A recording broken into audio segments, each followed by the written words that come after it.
पतितमस्तु मा विद्विषावहै।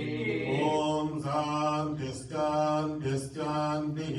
नमो वाचे याचोदिता याचानुदिता तस्यै वाचे नमो नमो वाचे नमो वाचस्पतये ऋषिभ्यो मन्त्रकृभ्यो मन्त्रपतिभ्यो मामृषयो मन्त्रकृतो मन्त्रपतयः दुर्माहमृषीं मन्त्रकृतो मन्त्रपतिं परादां वै स्वदेवीं वाचमुद्यासकं शिवामतस्तां चुक्ताहां देवेभ्यः शर्ममेभ्यो शर्म पृथिवी शर्म विश्वमिदं जगते शर्म चन्द्रश्च सूर्यश्च शर्म ब्रह्म प्रजापति भूतं वदिष्ये भुवनं वदिष्ये तेजो वदिष्ये यशो वदिष्ये तपो वदिष्ये ब्रह्म वदिष्ये सत्यं वदिष्ये तस्मा अहमिदमुपस्तरणमुपस्तृणमुपस्तरणं मे प्रजायै पशूनां भूयादुपस्तरणमहं प्रजायै पशूनां भूयासं प्राणापानो मृत्योर्मापादं प्राणापानो